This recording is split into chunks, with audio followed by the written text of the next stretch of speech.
Barack Obama wants a 2.42, somewhere in there, $1 trillion increase in the debt ceiling. But just be mindful of those numbers. Now you've got the multiplier effect.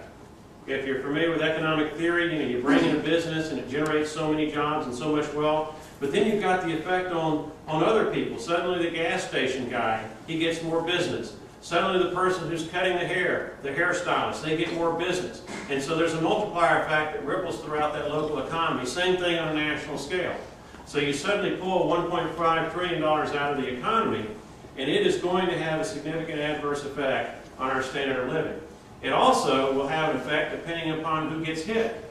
Is it going to be Social Security? Is it going to be Medicaid? Is it going to be Medicare? Are we going to have a national defense? Are we going to have a federal penitentiary system? Are we going to have a justice system? You saw that pie chart previously. You're talking about cutting out 42 cents out of every dollar spent. Now, that's the immediate problem we face. However, if we give Barack Obama carte blanche a $2 trillion or $2.4 trillion increase in the debt ceiling, well, Barack Obama is going to immediately go borrow that money, or as needed, okay? What does that do to the long-term threat? And the long-term threat is a federal government insolvency and bankruptcy.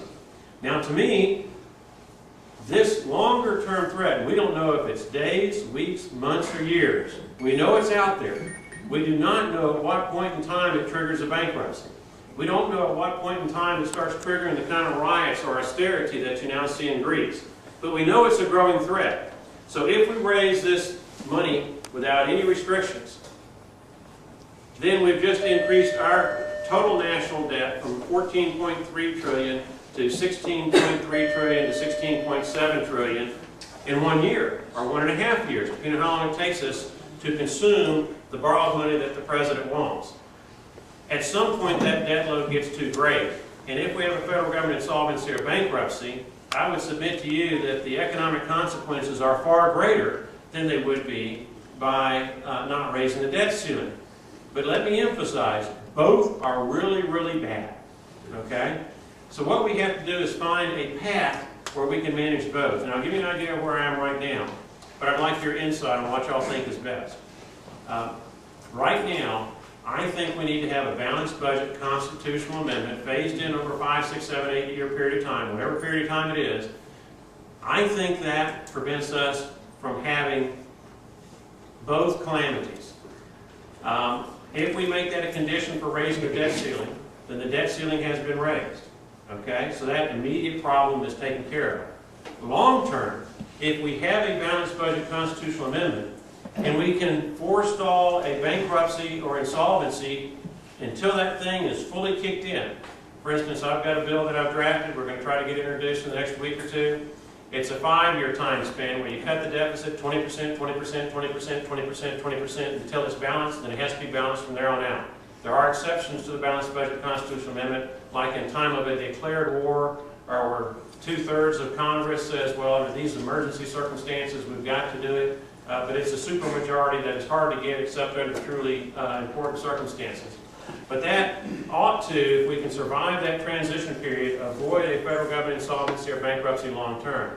Another option is to have significant cuts that are voluntarily undertaken by the United States Congress. My benchmark, although I'm a little bit flexible, my benchmark is somewhere in the neighborhood of $300 to $500 billion in cuts for this fiscal year, FY12.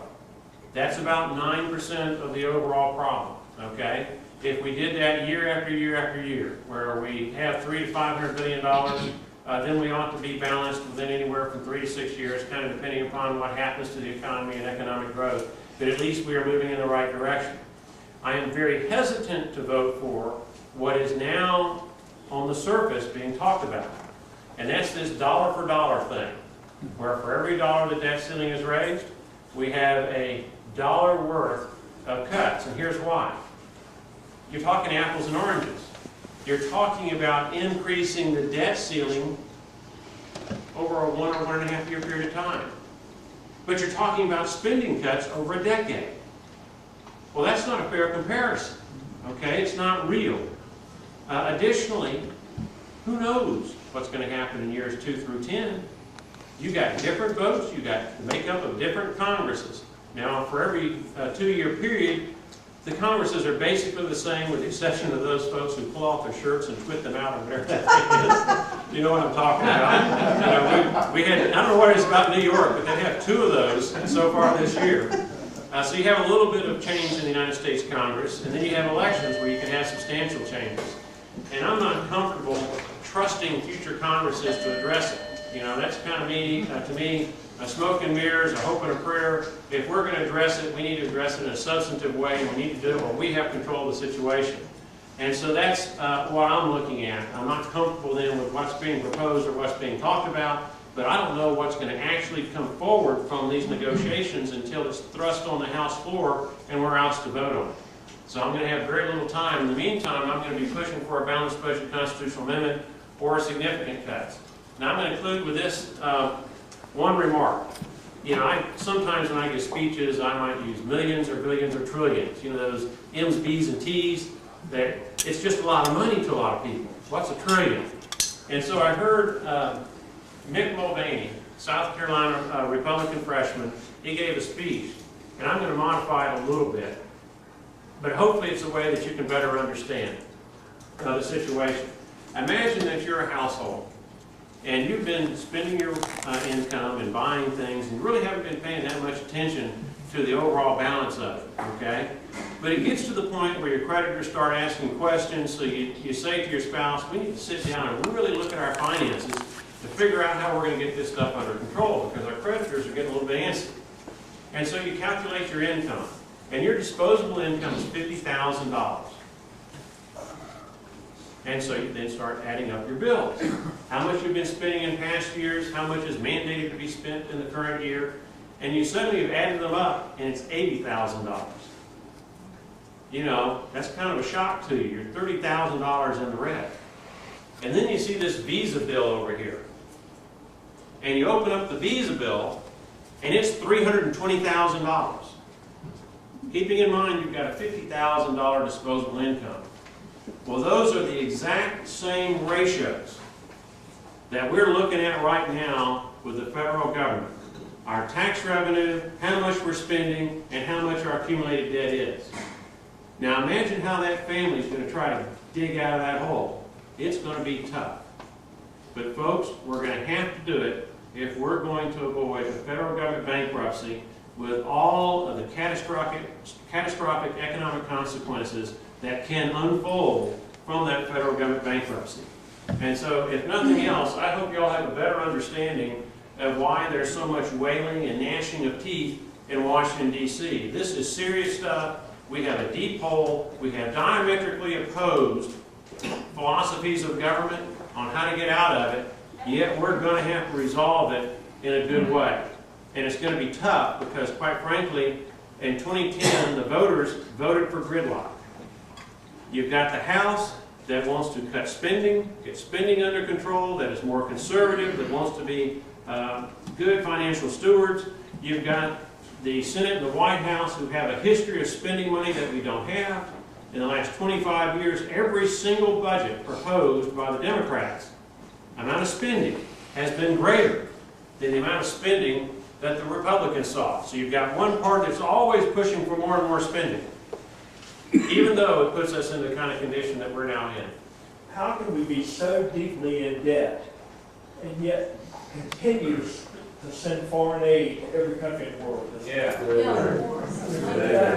I know you have a degree in economics, and you can explain that to us. You know, in my experience, Well, I can explain whether it's good or bad, but I can't really explain why so many people have done in the past. It's a bad thing to do. we're even sending foreign aid to North Korea. I spent a year in Korea, and I can attest that those people in North Korea don't like us. They're not our friends. And yet we're sending food, humanitarian medicine to them. It seems to me that we're borrowing money from people who don't like us so we can give it to people who hate us. I've never met anybody who thought that made sense. We need you running for the Senate of the United States Congress in New York or California or Massachusetts. All right, there's 20-something billion a year that we spend on foreign aid.